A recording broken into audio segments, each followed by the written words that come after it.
Hello, dear authors and invited guests. Welcome to Technical Session 7A. Good morning, good afternoon, and good evening, wherever you are. It is my great pleasure to welcome you to the 5th World Conference on Smart Trends in Systems, Security and Sustainability through Zoom on behalf of WS4 2021 and Global Knowledge Research Foundation.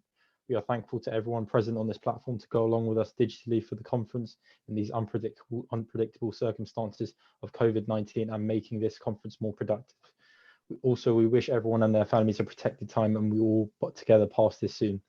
We hope you will enjoy 2 days of knowledgeable and interactive sessions. Just before we get started, I would like to introduce you all to the chair for this session. He is Professor Vijay Singh Rathore. So I'll just click next here. There you go. So Professor is a Director International IIS, deemed to be University Jaipur, India. Currently works at the Department of Computer Sciences and IT, IIS University Jaipur. Professor Singh, Vijay Singh does research in information systems in business informatics, distributed computing and databases.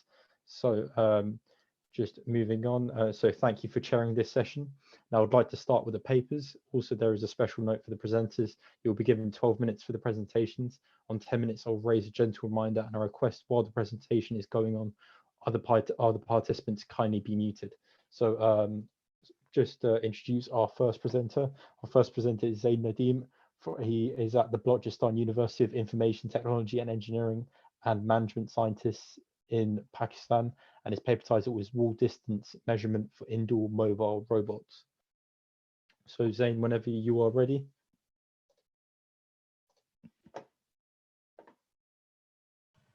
Okay, so I'm allowed to share my screen? Yes.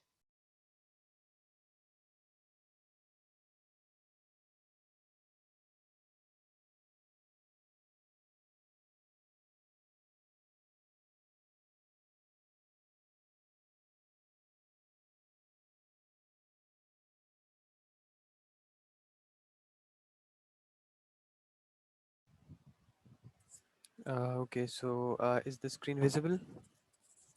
Yes, the screen is visible. Okay, good afternoon and Assalamu alaikum to all the participants. I am Zain Nadeem and I'm currently working as a research associate at Butams, Quetta, Pakistan. The title of my paper is Wall Distance Measurement for Indoor Mobile Robots, and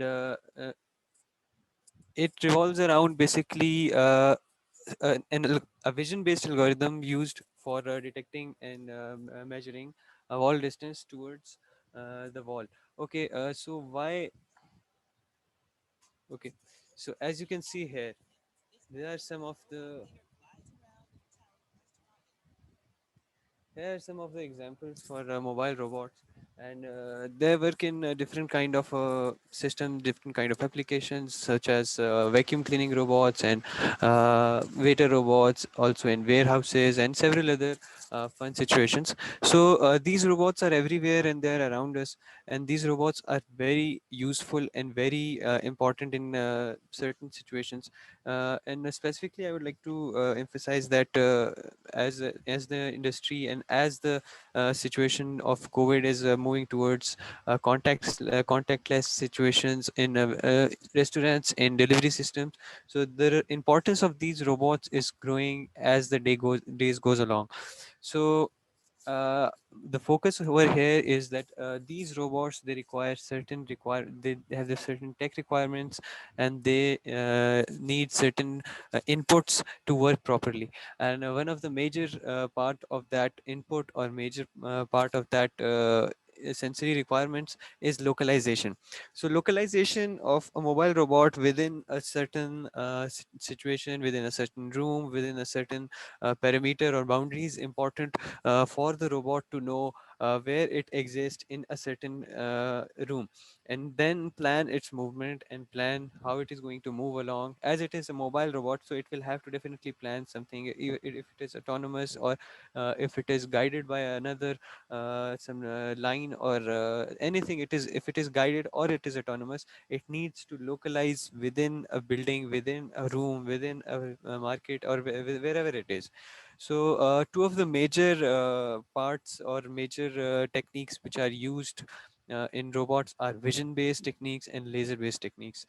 So vision based techniques are basically those which use camera, and then they use the video input or the video feed and apply certain computer vision algorithms, deep learning algorithms, and image processing techniques to extract features and then act upon them and make certain decisions based on those inputs. The others are the laser-based systems, which use the lidars, 2D lidars, 3D lidars, and even 1D lidars to measure the depth, measure the distance to its surroundings, and form a map. A kind of map, and then localize itself inside the map. So these are techniques which have been along which have been there for for not centuries, for decades, and they are advanced. But another important thing which I would like to mention over here is that mobile robots have limited capabilities, limited weight management capabilities, as usually they are small, and they have to have a certain weight limit on them, as they have their processor on them, they have their battery pack on them, and certain other sensors. So the weight needs to be managed, and therefore there is a certain requirement of as small as it should be. And if we go towards learning based algorithms like deep learning, machine learning, it requires heavy processing, onboard processing, which is not there, which is usually not possible in small robots. So what my technique does, or my algorithm does, is that it is a very resource inexpensive way to carry out a localization and carry out part of a localization of a larger problem, and use it for its localization inside the room. So, as the paper goes along, it has basically four or five major parts or major components in its working. Firstly, it has the image acquisition and resizing. Then it has edge detection. Then brisk key point extraction is done, and then pixel counting and distance calculation is used. And finally, characterization is done to get the confidence level, or how much accurate the certain accuracy of this algorithm is. Okay, so acquisition, image is taken using a camera mounted onto the side of a small indoor robot. That is how images were collected, as you will be seeing after this, and when I will be showing results. All the images, they were taken using a camera which was mounted on a small indoor mobile robot. The ideal condition for image is when the robot is perpendicular to the wall, so there is no tilt, and a wall is like it is to 90 degree to the robot. So that is to increase any visual artifacts, or to decrease the image processing required, and make the process better. The image taken is of relatively high resolution, as you know that if in computer vision, images are right now, there are cameras which are more than 100 megapixels, 64 megapixels, 48 megapixels. So that is a very high resolution, and that is not easy to work with. And even in this our situation, the pictures we were getting, they were of 12 megapixel. So we had to decrease that, and we had to resize the images to 200 cross 200 pixels, as that was enough to extract the information we needed, and to reduce the processing time, and make the whole process more efficient. Okay, after the images are acquired and then they're resized, edge detection is then used. So during this research, five different edge detection algorithms, they were tested, and here are few of the results. This was the image which was taken. It was converted to grayscale, and then the edge detection was applied. So as we can see that different kind of algorithms produce different results, and then after that we selected basically here, like I've said, there was Sobel algorithm, Kenny algorithm, Previtt, Roberts, and Roberts, and Laplacian of Gaussian. So in our testing, the best results were achieved visually by the Kenny algorithm, and we then further uh, optimize this threshold so that it results in the better you know edges, detected edges. So we can clearly see that the threshold value, when we set it from 0.15 and then we move to 0.75, the noise decreases. Okay, so this is like 0.15, and then it is over here, as you can see, 0.75 over here, and visibly we can see that the noise around the edges, it has decreased. So the lesser the noise, the better we will be able to work, and better we will be able to produce the better results. And as we will see, seeing in the next slide, brisk key point extraction. If the edge is as clean as it is shown over here, it will be really easy for the algorithm to detect the key points, and then it will be actually improve, it will improve the accuracy of the whole process. So as you can see here, there was this is the same picture as we can see over here, and then thresholding was applied, and then after we extract the edges, we use relevant, so only the edge between the wall and the floor is left, and that is the most the strongest of the edges, and that is the information which is most relevant to us. And then we use this brisk algorithm on these feature maps and extract the 5 strongest key points, and these points are saved as x and y coordinates of the image pixels. Like we can see over here, there are four are visible, and actually this is the reason for that is that two of the key points are detected on the same point or very near, so they are not distinguishable. So when these key points are extracted and they're saved, their x and y pixel values from over here are saved. So these are going to be used in the next step, which is pixel counting and distance calculation. We use the y coordinates for each image and then calculate the mean pixel count to iron out any anomalies. This is done so, as you can see over here, the y distance from the bottom is different for each key point. So we take all of these distances and we take the mean of them, so we get an average distance from the bottom of the image, and we use that as our as the value we will be using for the pixel count. Again, Euclidean distance formula is used to convert the pixels into real world distance. We have to calibrate we have to use a real world distance initially, and we have to calibrate a formula using that. And after that, we can, when we use the pixel, when we count the pixels, we can convert it into real world distance easily. After that, characterization is done, which is basically to get how accurate the results were. And firstly, we calculate the error, which is basically the actual distance minus the calculated distance. So what this shows is that when we were taking the images using the robot, we were also measuring the distance, the actual distance, the real world distance. And then when we applied this algorithm to those images, we calculated a distance using the pixel count and everything I've said before. So then we calculated basically the distance between the actual value, the ground truth value, and the calculated value. So that was the basically error. Then we just added up all the errors for all the images there were, and after that, that is used to find the accuracy. So here are a few examples, two examples. This is an image of a wall, and this is the floor. This was taken using the same robot.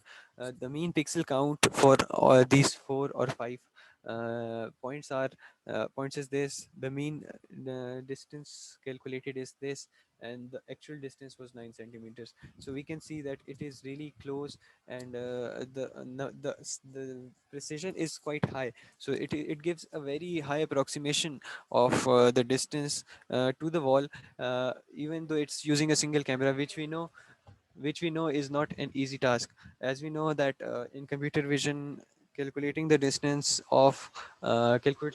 using the input image is not easy, but we have done that over here. So in this, again, in the second one, The pixel count was this, the calculated distance was 15.7 and the actual distance was 15.5 centimeters. So again, we can see here the difference between those two are very small. And when we are considering a mobile robot in even in an indoor environment, a difference of 0.2 or 0.3 centimeters is not a very big difference. And if we are able to approximate that distance with such a low level of required, so then we are able to focus the processing resources on more uh, on other parts of the motion of the robot or control or other parts of its motion, and that is efficient use of resources. So the co-authors for this paper are Hamza Nadeem, Dr. Jamil Ahmed Khan, and Dr. Anayatullah. This research is conducted at Control Automotive and Robotics Lab at BUTEMS, which is funded by the National Center of Robotics and Automation with with collaboration of HEC, Higher Education Commission of Pakistan. And these are the references for all the algorithms which are used, and it's different. So thank you. Any questions? And my email address is over here if anyone wants to note that, and for any future correspondence or any questions if anyone has right now, please go ahead. Thank you, Zaid, for your Yeah, presentation. Nadeem, I think If your presentation was very nice and your topic is also contemporary. And I wish you all the best for your research. Can you tell me one thing, like you use the BRISC algorithm? So are there some other algorithms also available other than BRISC? Why you Yes. chosen this BRISC algorithm only? Yes, again, there are several feature extraction algorithms available. If we start from basic SIFT algorithm, SERF algorithm, BRISC, and even recently another algorithm which I was not able to test is ORB. So all of these algorithms are used for feature extraction, point extraction, key point extraction. But in my case, we tried different algorithms, and the only one which produced comparable results or results which were actually usable was brisk algorithm. That is the reason we have used this. Okay, fine. Wish you all the best. Thank you. Thank you. Thank you very much for your presentation, Zain. If anyone from the audience has any questions, then please use the chat function.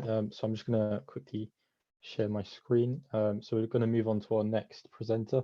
So our next presenter is Edison Loza Aguirre from Escuela Politécnica Nacional in Ecuador, and his paper title is Evaluating Social and Ecological Sustainability Initiatives in Global Companies Using Text Analysis Techniques. So Edison, whenever you are ready.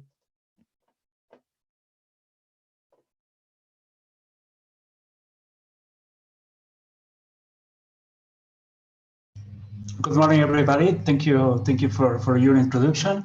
I'm very happy to be here, and it's an honor to have Professor Sam Rathor as the chair of my session. If you allow me, I will share my screen. Yeah, please share. Thank you very much. I'm very happy to present our results of our research. This is a little part of a larger research project that we are conducted here in Ecuador. The co-authors of this contribution is Galo Moreta, Carlos Montenegro, and Dennis Flores. And today I'm going to talk about the evaluating social and ecological sustainability initiatives in global companies using text analysis techniques. So, even we have talked a lot about sustainable development and that it's important to seek a balance between economic, social, and environmental dimensions. Actually, nowadays, there is not much evidence about actions being taken to achieve this goal. That means that sometimes it's hard to evaluate the real sustainability of some initiatives, and know all the companies produce reports that allow us to understand what they are doing in terms of sustainability. So that's why we are trying to produce some tools in order to evaluate how sustainable are certain projects or initiatives in terms of the three dimensions of the sustainable development. That means in terms of social, economic, and ecological aspects. So in this research, what we did is that we studied the balance of the discourse that we can find about sustainable development in the annual reports of several world-renowned companies. In order to do that, we choose to explore what companies that are in the Dow Jones Index are saying or are reporting about what they are doing in terms of sustainable development. So, in order to do that, we started from the idea or from the representation of the sustainable development that it was produced by the triple bottom line, where we can represent the three dimensions of sustainable development, the economic, environmental, and social dimensions, as circles that in the center, in the gray part of this representation, is what we can call as the fully sustainable initiatives or the full sustainable part of any effort concerning sustainable development. That means that if these three circles come together and we can form only one circle on gray, where we can talk that we are in front of a real full sustainable initiative.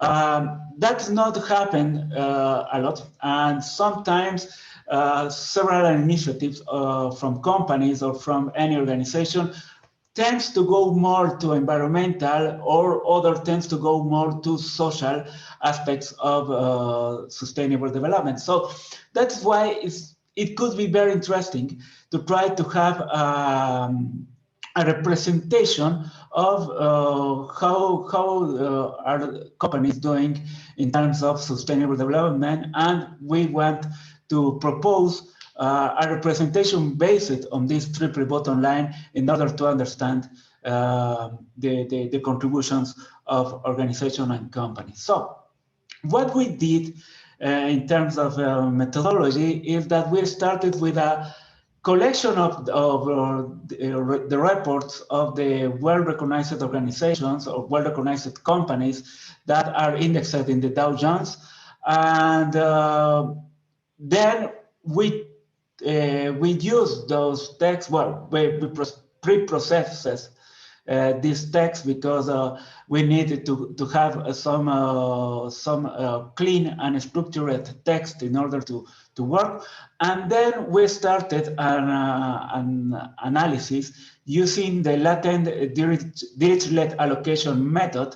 That is a method for topics analysis. So what we did is that we get all this corpus of text, and we extract all the topics that could represent this text. For those that don't know what is topics analysis, the main objective is to get some kind of vectors of words that, as well as their frequency. The idea is that these vectors can represent all the corpus and allow us to build a new text that can go in line with those that serve us to produce the topic. So, however, we don't. Our objective is not to produce other texts, but get these texts and these objectives and this frequency for sorry. And with these vectors and this frequency, we analyze them in order to try to understand if they are referred to social or to economic or to ecological aspects, or even something that can combine two or three of these dimensions. Finally, in order to get the representation using the three circles of the triple bottom line, we use the Monte Carlo algorithm in order to try to get the best representation in terms of areas that would allow us to show if the corpus has tendency to talk more about, for instance, economic aspects and other kind of results that can we get from this representation. So we work with the companies that were in the Dow Jones, and we were interested in those that were present all the 15 last years. So we identified 20 companies that were in the Dow Jones index over the last 15 years. And then we started to try to collect the annual reports concerning sustainability aspects of those companies. And finally, we get 187 reports. These reports are normally documents in PDF of about 80 or 100 pages, and we started to analyze them using the LDA algorithm in order to get the topics, and then the Monte Carlo algorithm in order to get the representation. So what we get is this representation for the corpuses, for this corpus of the annual reports of these companies. So what we can see here is that the environmental aspect, the blue circle, is the biggest that is mentioned in the text of these reports. However, social and economic aspects has a size, a very important size. We are going to compare this result with other kinds of corpus in the next slide. But one thing that is interesting on this is that the gray space, the area where there are a convergence of environmental, economic, and social aspects at the same time, is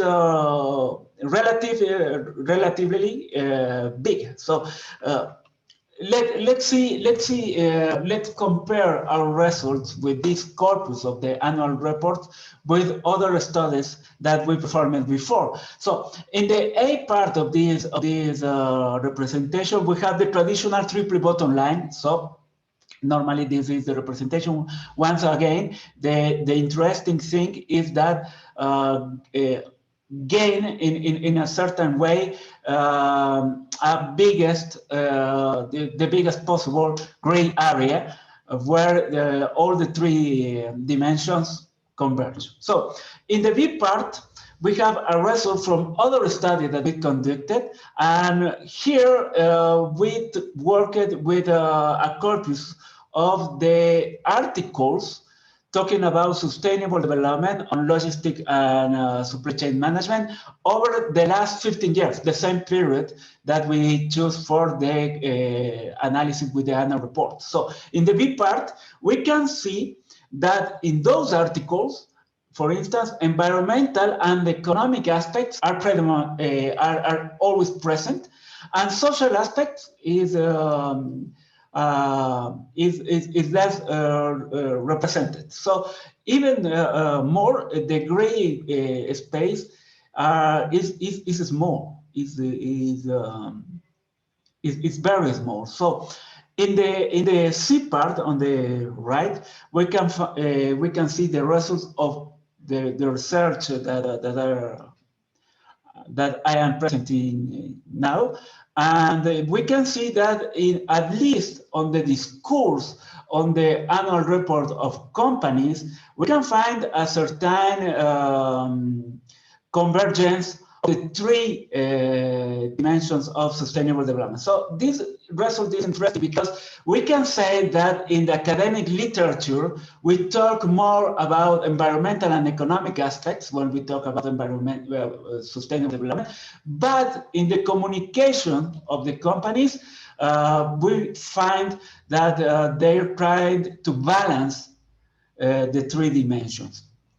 So we can conclude that there is a relative balance between the three dimensions of sustainable development within the study corpus, being environmental aspect the most represented area, but as we saw, social and economic aspects were well represented also. And we found better results using this corpus of the annual reports than those reported in previous studies using scientific articles. Maybe this can mean, maybe, that the scientific community are not very well connected with what matters to companies. Several improvements can be developed, and we are working on that. The first thing is that once we get the topics from the corpus, we have to call an expert on sustainable development to help us to classify each topic on each dimension, or and that takes time because it's a manual activity. So we are working on develop several models, several trained models, in order to try to do this in an automatic fashion by using several techniques of text mining. And in the other hand, now we saw the result of the analysis over all the 15 years. So maybe it could be interesting to know, to understand what's happening in certain periods. That means perform an analysis each 5 years in order to see if there is an evolution that can understand what's happening, or if there are several pressures that can allow to go, for instance, to a balance, or to tend to go to social or environmental aspects. So thank you very much for your attention, and I will be very happy to answer your questions. So, Mr. Edison, Yes. it was very nice work. Yeah, nice work carried out by you in the sustainability development. So I just queries about for this pre-processing and cleaning, what algorithms you have used in this model for the pre-processing and cleaning? Okay. What is interesting? Yes, what is interesting about our model? Algorithm? Sorry? Yeah, have you used some Yeah. specific algorithm for this pre-processing and cleaning?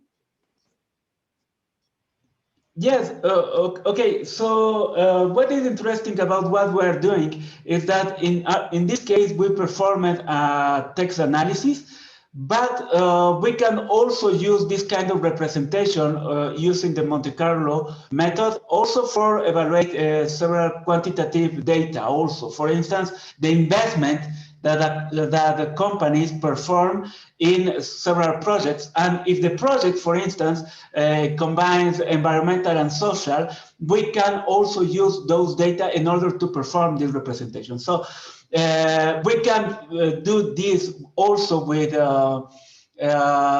for instance, analysis of interviews or of the discourse of governors or of representatives of companies, also in order to get this frequency and try to get this representation using the Monte Carlo method. Fine.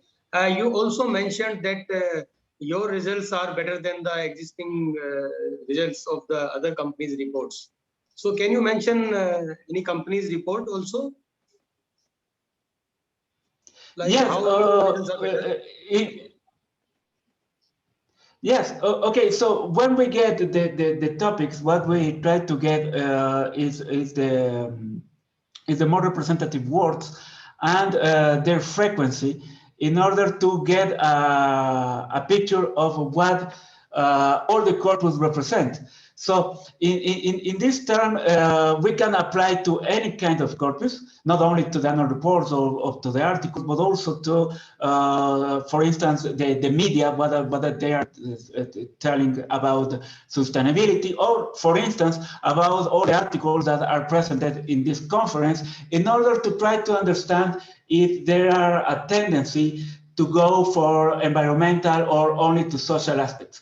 So what is interesting about this is that we are trying to perform this analysis using several quantitative data of the reports of organizations.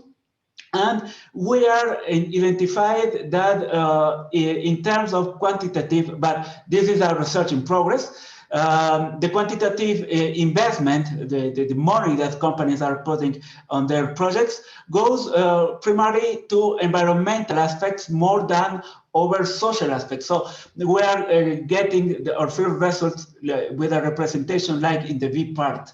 So that is what companies are saying and are doing, but companies are saying that they are trying to find a balance. So that could allow us to think of something like a social washing in their discourse, contrary to what they are doing right now.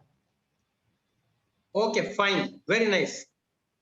Congratulations. Thank you very much. Thank you very much. Thank you. Thank you very much, Edison, for your presentation. So if anyone else has any more questions for Edison, please use the chat function. So I'm just going to share my screen once again, and we're going to move on to the next presenter, who is Vladimir Vinnikov from Higher School of Economics in Russia, and his paper title is Partial Decryption of the GPS Extended Prediction Orbit File. So whenever you're ready, Vladimir. I'm ready. With your permission, I'm glad to start my presentation. Yeah, go for it. Okay.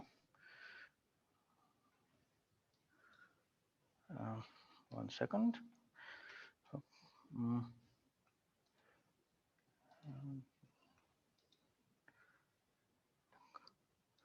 Oh, here it is. And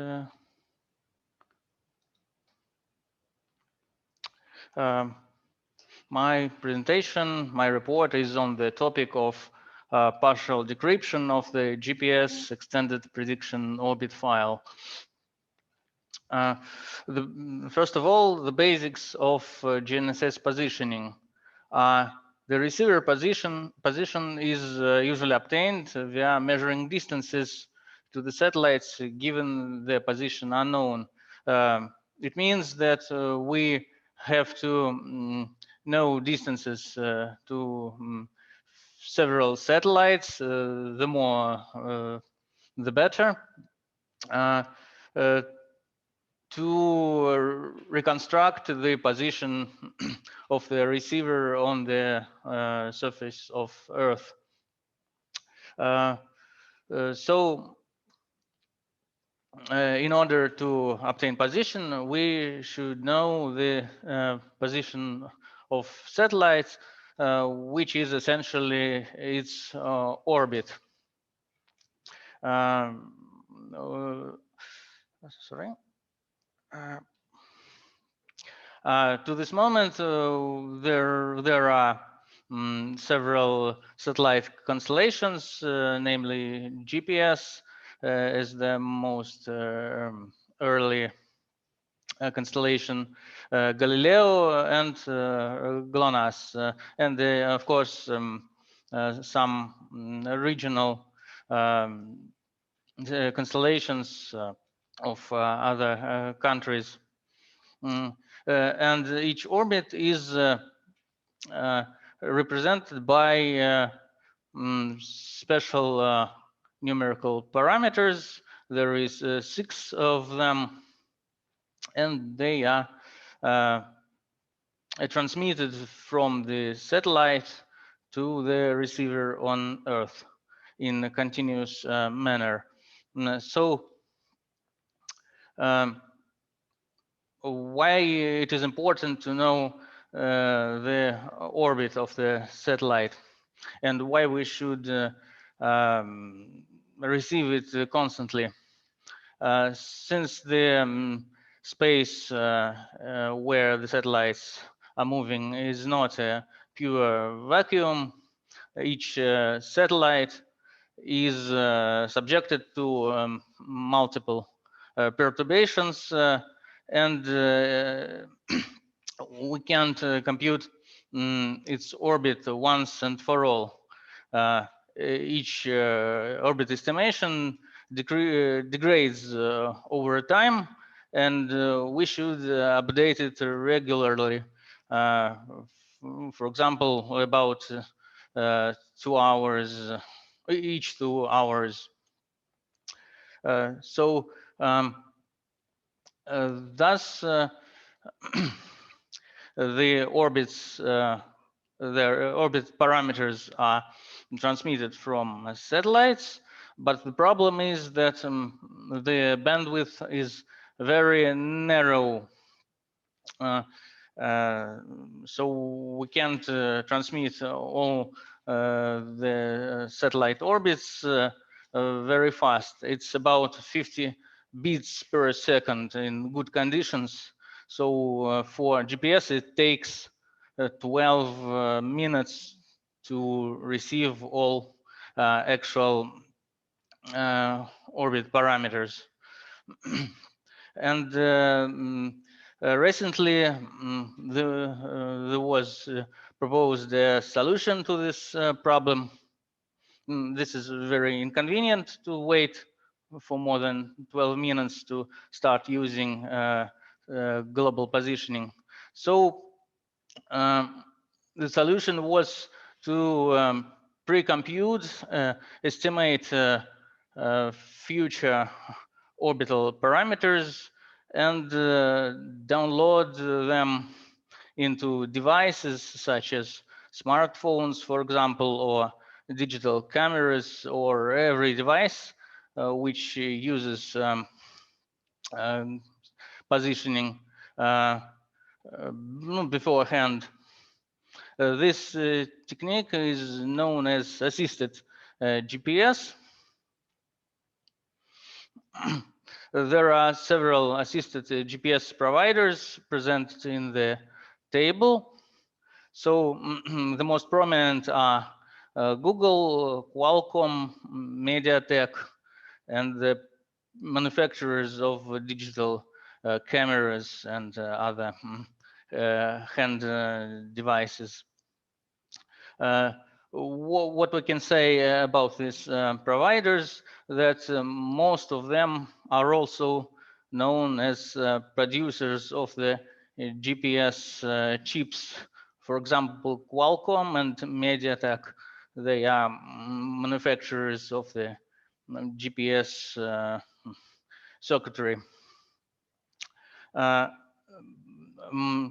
there is a little problem to this, because each provider has its own file format. This format is not disclosed officially. These formats are binary, so it's not a simple task to look into these files. Here is the links to the files. It's free to obtain them, but they are in binary form, so looking by eyes yields at least nothing useful. But and there is no interoperability between these formats. For example, if we have a smartphone with a Qualcomm chip and Olympus digital camera, we just can't use assisted GPS file from one device for another, because they have different formats, even if the contents are nearly the same. This is, I think, bad for environmental concerns, because each file is computed independently, and but consists of the same, the similar information. So it is desirable to have some software tool to convert between all of these formats, or at least to read them into table with decoded parameters. So here is an example of the Qualcomm assisted GPS file. It's a binary file. We have a set of numbers, and what we can do with it. There is an article written by me and my colleagues where we decoded this file. So there is an example of its decoded contents. Here we use the same technique, but to another file. And now I will demonstrate how it can be done. Here is the results comparison to the previous work. We have that we decoded data correctly. The numbers of almanac are nearly the same as the reference data from the national space agencies around the world, which proceed with the same orbit estimations as the assisted GPS providers. So we consider a decryption of MediaTek extended prediction orbit service. And here are some initial considerations. We assume that orbit parameters are contained within a binary file. And the contents of the file changes about 2 times a day. So we can accumulate enough files, say for a week or for a month, to proceed with inter-comparison between them and reveal common and non-common places within the file. So there is example of the binary file. It's a different file to the one I showed before. So we assume that in every assisted GPS file, each file contains reference time and orbital parameters. So here is the byte-wise comparison between 2 files. One file on the left is dated of 9th September 2020, and the right file is dated 9th December 2020. And we see that some parts, some locations are the same. And by comparing the large corpus of such files, we essentially carry out a ciphertext attack, a classical attack, and we reveal the common numeric values for binary differences. Since all the files are available for everyone online, this is quite reproducible actions, so anyone can proceed with the same and even improve the research. So here we have some analysis on the record headers of the files with different timestamps. We see some system in it. So we deduce that the header contains the date and time from the some benchmark point of time in history. And doing so for each GPS satellite, we obtain we reveal some. Excuse me, Vladimir. Okay. Excuse me. Please conclude timely because you are going out of time. Yeah. Okay. So comparing multiple files, we deduce pattern. First of all, this is a sign pattern where we don't know exact numbers, but we know are they negative or positive by the format they're stored. And then we compare it against benchmark orbital parameters from the national space agencies and recover the block structure for this file. Unfortunately, not all fields are decoded. This is the aim for our future work, but we managed to recover 2 parameters of the 6th and working on recovering other parameters. As I said earlier, our final goal is to deduce record formats for GNSS other than GPS for other constellations and for all GPS providers shown in the table. That's all for my report. I await your questions. Thank you very much for your attention.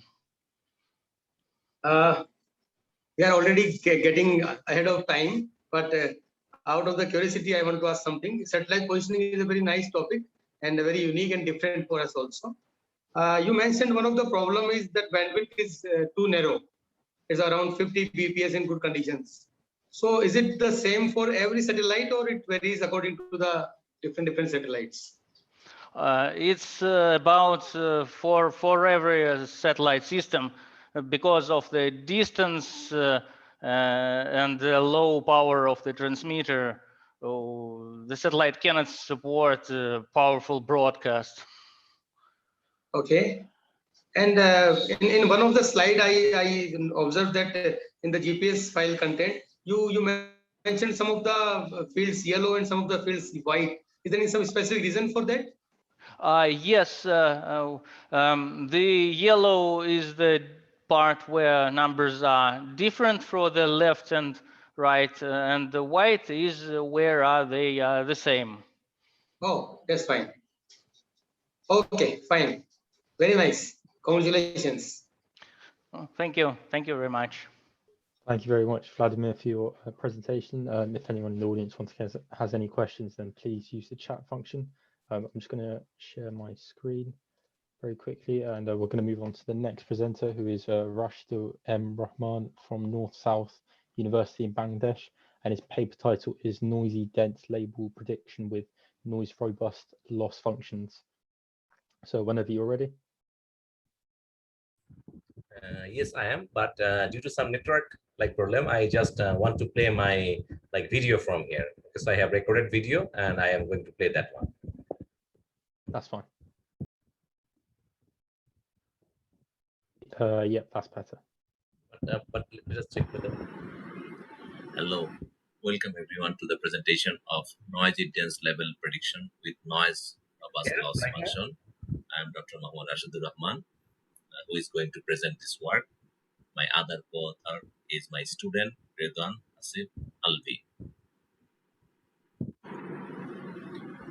Deep learning models have achieved tremendous results when dealing with computer vision tasks such as image classification, image segmentation, object detection, and application such as cybersecurity, melanoma classification, and bioinformatics. One of the significant contributions of the deep learning for tasks such as building extraction is image segmentation. With the help of segmentation, we are able to not only tell apart one building from another, but also pinpoint exactly where that particular building or landmark exists. This in turn has dramatically assisted in developing algorithms to detect buildings and landmarks in various buildings, maps, and extraction tasks, which will help with urban planning and land management. Although deep learning models such as UNet performs well with building extraction tasks that require semantic segmentations, presence of noisy data can still affect the performance of those models. We can define image segmentation as a dense prediction task, which is pixel level classification. The various pixels in an image represents different elements in the image when grouped together. By semantic segmentation method, deep learning models can classify these pixels into the elements in an image. The dataset also plays a major role in the performance of a deep learning model during segmentation.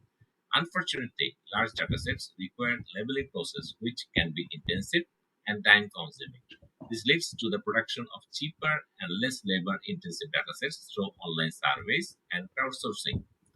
In majority of the building extraction tasks, these labels for any data can be obtained freely from the available vector data, such as those from OpenStreetMap. These data commonly have incorrect or noisy labels due to annotators prioritizing speed over accuracy and having difference in opinions when it comes to labeling a complex image. These are the objectives of our study. So in this research, we implement multiple well-known loss functions used for image segmentation on an existing UNet model for the learning building extraction.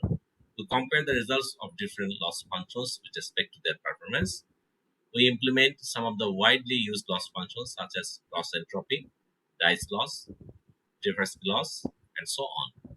We apply those loss functions on a noise robust intermediate false positive, false negative matrix model to evaluate the performances of those loss functions when dealing with noisy data. We have implemented different loss functions in our existing model framework that we report in our previous study, number 4 and 5. We actually use two structures on which we implement our loss functions. Those are described in the next slide. We have used two models that we have described in the last slide. So in the first is a novel unit segmentation model that is known as to be cleaning network that is used to evaluate the training and classification performance of the model on the clean noise-free data sample. In this model, each of the intermediate network contains 8 blocks of the downsampling and upsampling, 4 blocks for each. Each block contains 2 conventional layers followed by a single dropout layer. In the case of the downsampling block, max pooling is carried out on the dropout layer in order to downsample it equal to the half of the output row and column size. On the other hand, the upsampling block dropout layer is interpolated to have double the output row and the column size.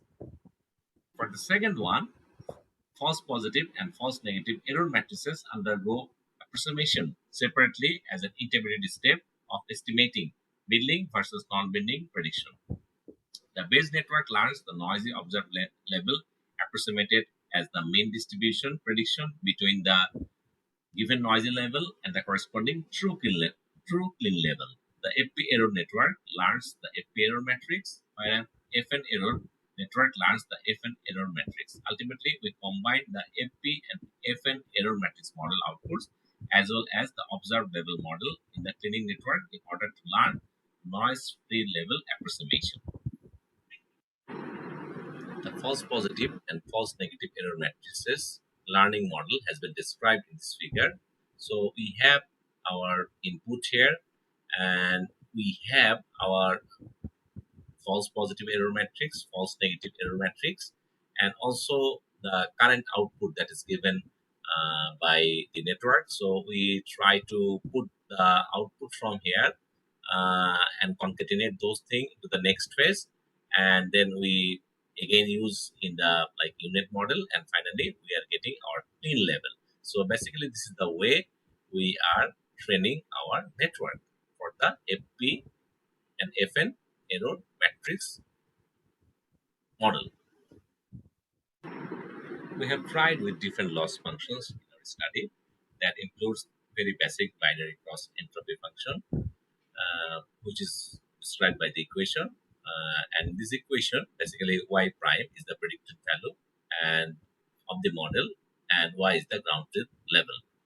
We have also used balanced cross entropy, where it is like binary cross entropy, but we have added weights, both positive and negative examples with a certain coefficient, say to be beta. For our model, we use beta as 0.3.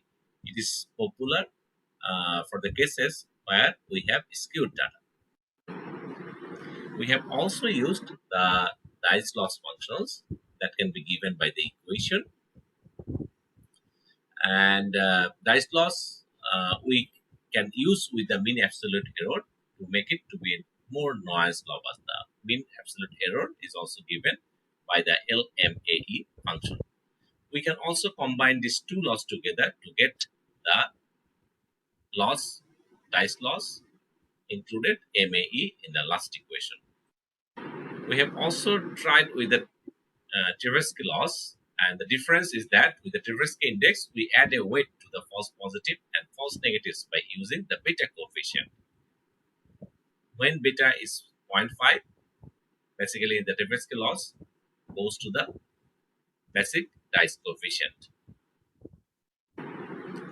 We also used a combined loss function where we use the balanced cross entropy with the dice loss, and here the main purpose is used to take the advantage of the dice loss flexibility in dealing with class imbalance, and also we use the cross entropy for smoothing the curve.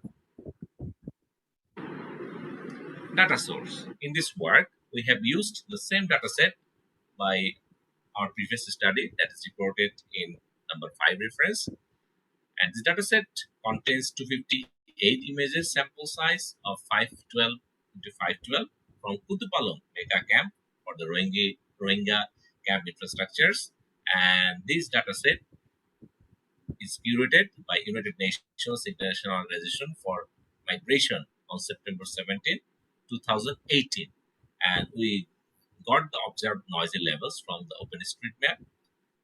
We also obtained the true clean levels from the releveling carried out by Ahmed and our previous work in reference number 5. This is the result analysis given in the slide. With different kind of loss function, we have seen and we have varied with different kind of threshold. This threshold is required because for unbalanced data set, generally we see more like negative examples. For example, there is less number of buildings where data set is balanced, then we can get a threshold close to 0.5. For some negative, not negative, but for imbalanced data set, we generally see more value of this threshold. So we tried with different combination of this threshold to find out the performance of different like loss functions. So we have recorded those kind of performance with respect to different kind of threshold, and we have seen that our binary cross entropy seems to be performing good, and the best performer with a score of like F1 score close to 0.86, whereas we can see that the dice and MA together is very close to that one, that also gets 0.84, both at threshold at 0.5, whereas our balanced cross entropy decently with a F1 score with 0.81, whereas both the combination loss and Tversky loss perform the worst with F1 score with a category of 0.80. This shows that both dice MA loss and binary cross entropy are almost equally adept at distinguishing both positive and negative cases for our dataset. Trivial loss does much better in precision than recall, although relatively lower in terms of score when compared to either balanced cross entropy or combination loss. This shows, unlike binary cross entropy or dice MA loss, these loss functions are stronger at identifying either positive or negative cases. Future work. So dataset always plays a huge role in determining how well our training model will perform for the building instructions, and it is very time consuming to make the level to be clean. So we could not go for a huge number of images because we have to clean a large number of like pixels in that case. So if we could have a more amount of data, we could make our model perform better. And sometimes the clean and noisy pairs are not found in pairs, and those pairs are required to find out the error matrix that are used in our study, and sometimes it limits the applicability of our like study. So we also plan in future to use the meta learning and machine learning algorithm that can find out the best value of the threshold and the other parameters, and whether we could improve the performance of our like model by any noise transition metrics that reported in the recent literature. Very much for listening for such a long time. So if you have any question, please let me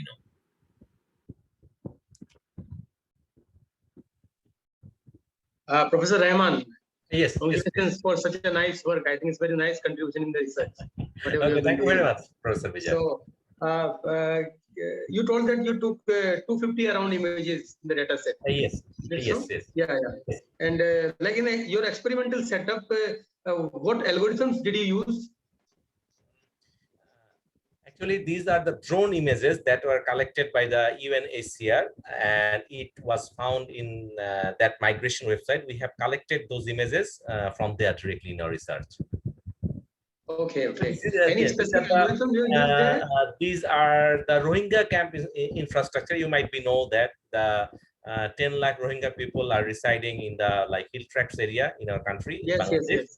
So basically, we try to find out whether we can extract their camp infrastructures from those drone images. Basically, that is our like main objective. Okay. And generally, those images are also labeled by the OpenStreetMap, and you most probably know that OpenStreetMap is generally like labeled by the human being, and sometimes there are some errors, and some of the building maps might be missed, and maybe they are shifted. So whether the like unit model can be trained so that we can like relabel like correctly, or maybe classify correctly those building infrastructures. So that is why we have played with different kind of loss functions, and whether these loss functions can help in the building infrastructure labeling correctly or not. That was basically our main objective. And actually, we already did some work, and that were published in the remote sensing, and the number 4 and 5 both are in consideration in the GeoCart International and International Journal of Remote Sensing by Taylor and Francis. So great, sir, great, very nice. I'll be happy to see you sometime in India. Okay, thank you very much. Please visit Bangladesh as well. Okay, thank you. So thank you so much. Audience? Thank you very much, Professor, for your presentation. And if anyone in the audience has any more questions for him, then please use the chat function. I'm just going to share my screen once again. So our next presenter is Wan Lee from George Mason University in the United States, and his paper title is Image Synthesis and Editing with Generative Adversarial Networks, a Review. So Wan, whenever you're ready to share. Hey, hello everyone. Nice to meet you. Let me share my screen. Yeah, welcome. Hello everyone. My paper is Image Synthesis and Editing with Generative Adversarial Networks. It is also called GANS, and it's a review.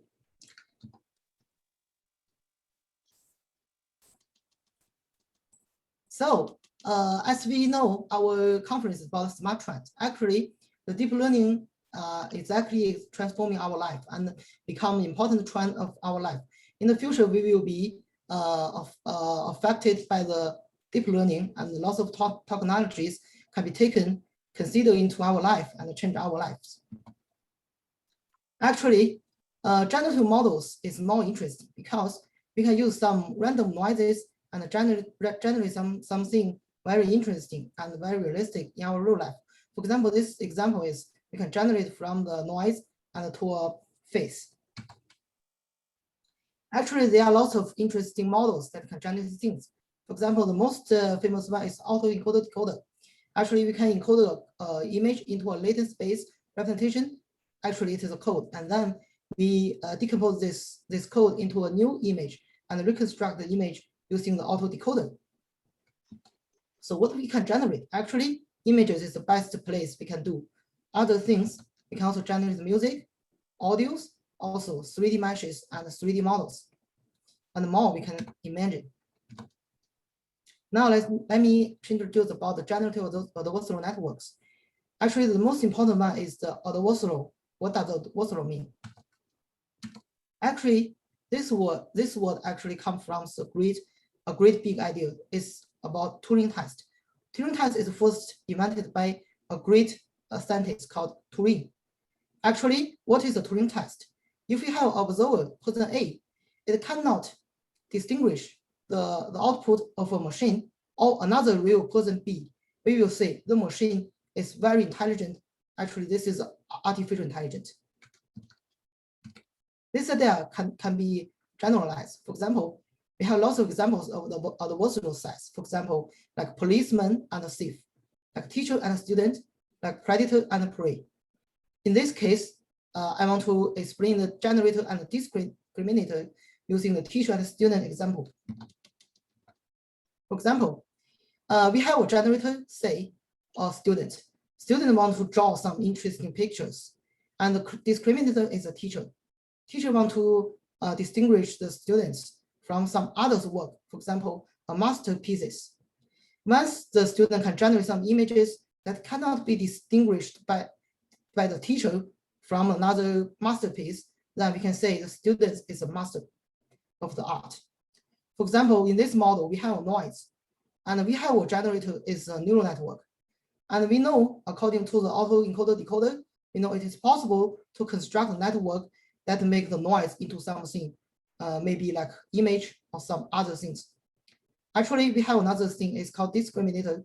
Every time we put the real data into the discriminator, and we train this generator and discriminator together until there's someday that the discriminator cannot distinguish the real data from the fake data generated by the generator, then we say the generator can generate something really realistic.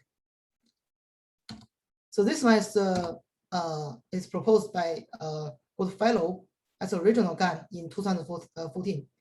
But today there are lots of applications of that GAN simply because we have extended the original GAN with some other functions.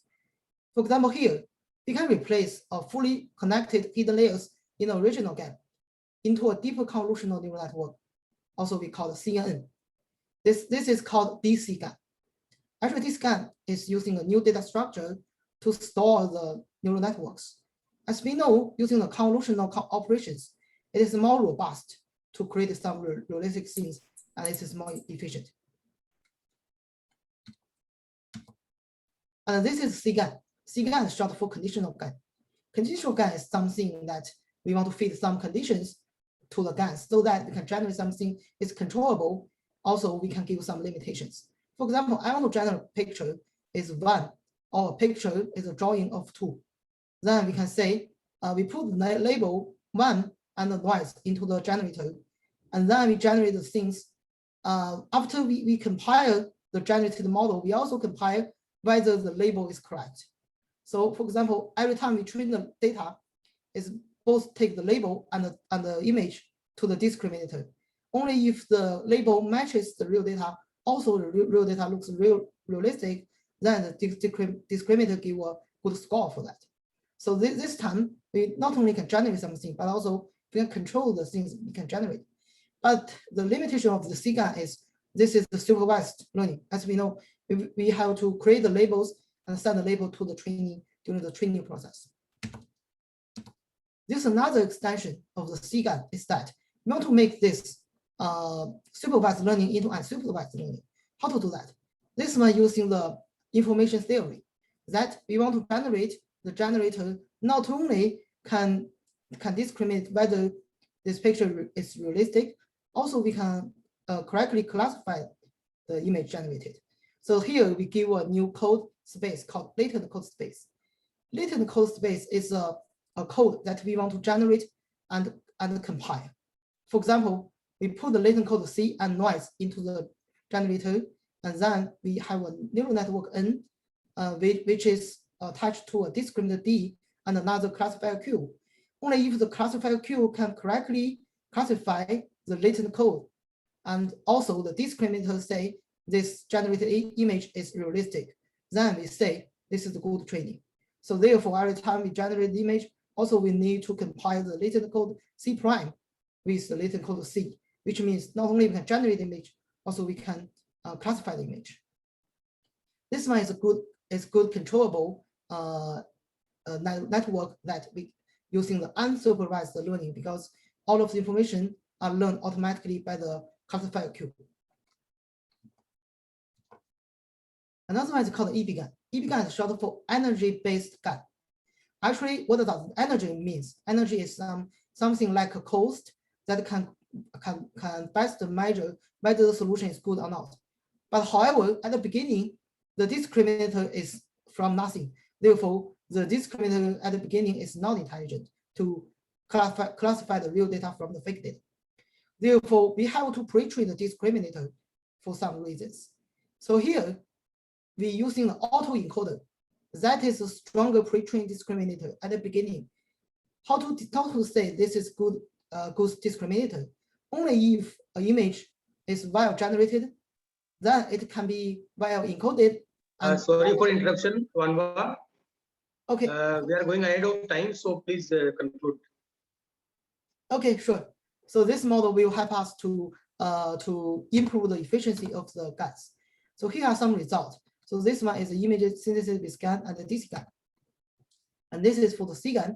We can control the lighters of the image. And this one is for InfoGAN. We can extract the image semantics. So here is the EBGAN. We can see EBGAN is more efficient than. Also, the image editing can be used for GANs. So here is the editing, and here is image completions, and here is the image editing. We can edit the face. So thank you. This is the end of the talk.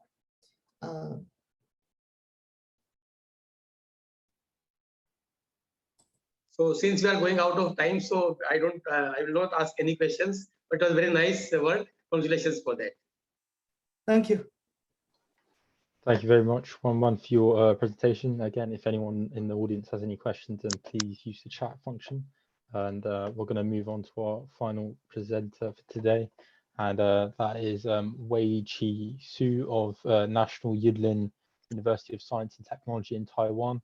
And his paper title is A Study on Applying Interactive Art to the Active Aging of the Elderly, example by the work Yu Chen. So whenever you're ready. Hello. Hello.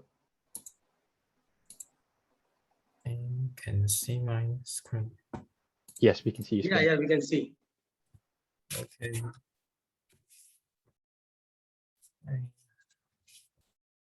Hello everyone. My name is Wei-Chi Xu, and I'm glad to be here to do research presentation today. And the topic of our research is a study on applying interactive arts to the active aging of the elderly, exampled by the work Yu Chen.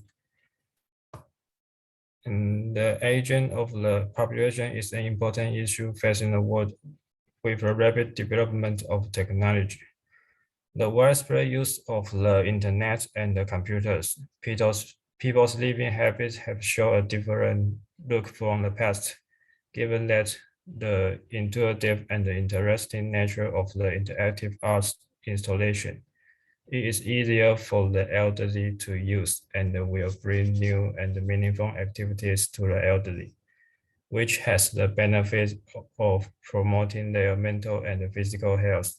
The power of the technology will benefit the elderly and the society.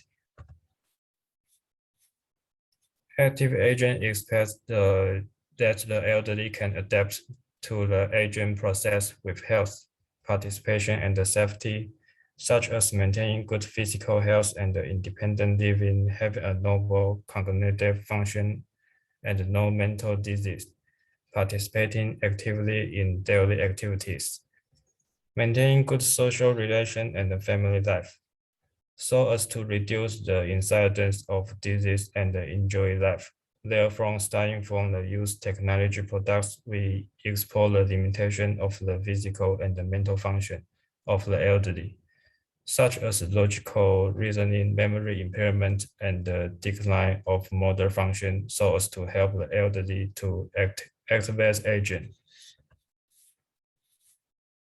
And interactive arts can stimulate the exploratory behavior of the audience and then trigger sharing and the communication with people around, which has 5 principles and digital presentation, modularity, automation, variability, and transcoding show the difference from the traditional art. And Kaluskinsky puts out distinguished a strategy of interactive arts, strategy of instrument game archives, libraries, Ryzen system network, and the spectacle. Each strategy is composed of different interactive experience elements. And Kantarowiski and Soskin divide a process of human-computer interaction into 3 parts: human, machine, and the interface. The interface is a bridge to communicate with each other. It transmits the control and the display characteristic of machine, as well as the sensors and the respondents of the human brain. It should propose the tangible user interface, which illustrates the interaction between the physical world and the digital world. The physical world is the tangible representation of physical operations, such as touching or grasping. The digital world will change in tangible representation, such as projection technology, synchronously, according to the tangible representation to provide sensory feedback, such as visual or auditory. A bridge of communication is formed between them.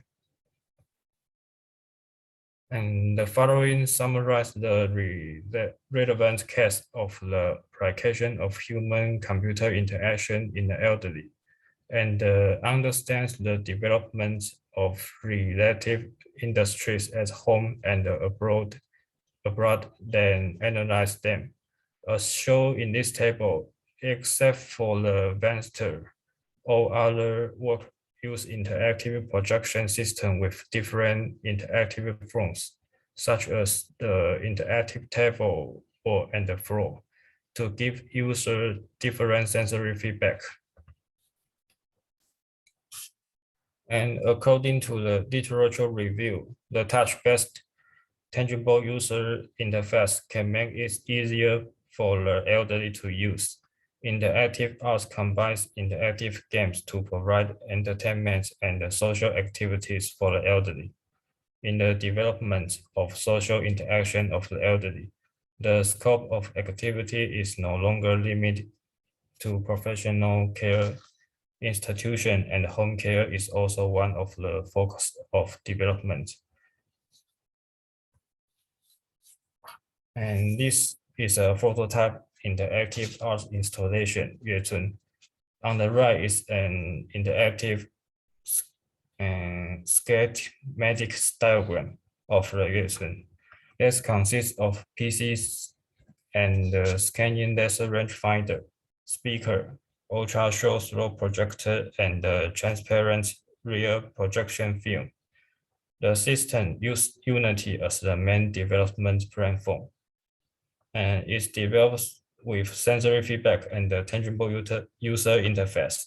And the interactive arts installation can be divided into two parts of for commentary: interactive projection system and the interactive art system. In the interactive projection system, Pokuyo UST10LS is used to track the position of the hands. It is a scanning laser rangefinder that transmits data via Ethernet. Its internal structure is a motor that continuously emits laser via rapid rotation. In Unity, we execute TCP and multi-thread via C# to obtain 1018 data, such as distance information and intensity information, then converts them into parameters for the interactive projection system. And after getting parameters, a mask of the triangle area will be from via threshold filtering, so as to get the position coordinates of the hand on the screen. In the interactive art system, the shared language CG is used for image process. First, adding a trigger point in the scenes to the hand position and tracks the trigger point to the front drawing trajectory. Secondly, setting up an additional camera in the scenes to render the draw trajectory image into a render texture. Sorry to interrupt. Excuse me. You can correct this spelling of system in the heading. And it's SYSTEAM, team. It's like system. No? Oh, so correct sorry. This. Yeah. Oh, sorry. And then also, like there of the time, also we have very limited time. Try to conclude within 1 or 2 minutes. Okay. Okay. And next on the left is a system after diagram of the Yuezhen. In interactive process, first step, initial state, the screen will display eyes and the system prompts. And second step, defrost, the hand will appear warm light that can be defrost ice by dragging. And the third step, ice breaking, keep dragging your hand in the camera area until the ice is completely melted. And fourth step, the return of spring. In the hand stop moving during the process, the screen will gradually return to the initial state after a specified time. And finally, mission accomplished, the scenes will turn to warm color and travel through the forest from the first person perspective. And finally, the contribution of this study include the installation enable the elderly to continue to perform hand exercise, which can promote physical exercise. And the interactive arts environment designed according to the life background of the elderly will bring joy to the elderly and attract the attention of the elderly. And third, in the interactive arts installation can train the cognitive abilities of the elderly via auditory and visual sensory stimulation, which will benefit physical and mental health. These are the relative reference of the research. And thank you for listening. Mr. Vichi Su. Is your name Vichi Su? Yes. Okay. So can you tell me, have you compared this study with some existing research? Similar research? Sorry, my English is not good. Have you made any comparison of this study with some existing research or not? And it's difficult to answer. Maybe you can email to me. Sorry. Okay, fine, no problem, no issue. Okay, fine. Thank- All the best. Oh, thank you. Sorry, because my Nice, English nice. is not good. Thank you very much, Wei Chi, for your presentation. Again, if anyone, I think someone has a question. I think Wei Chi suggested that you email him, and then that'll probably be the best way for him to answer your question. So I sincerely want to thank all of our authors for their excellent presentation and contribution in this session, and all of our participants for being part of this international conference. I hope this session was very informative. All the presenters will be getting their digital certificates through email within 2 working days. Further, all the papers have already been forwarded to the Springer. The publication will be live within 5 to 6 months. Kindly cooperate with the team of WS4 2021. I would also like to thank our session chair, Professor Vijay Singh, for chairing this session. And I'll just share my screen here. This is a token of our appreciation to share on behalf of team World S4 2021 and Global Knowledge Research Foundation. Thank you for your valuable presence. Thank you so much. Thank you very much. And I would like to kindly request everyone to turn on their camera for a quick snapshot of the virtual conference.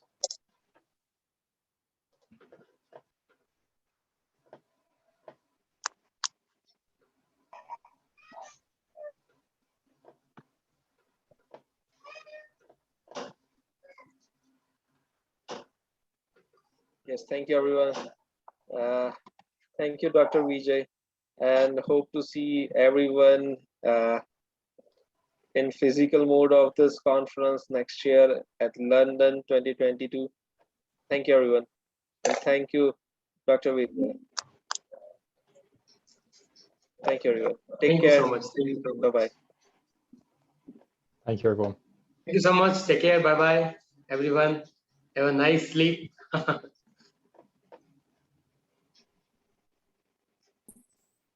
Bye also everyone.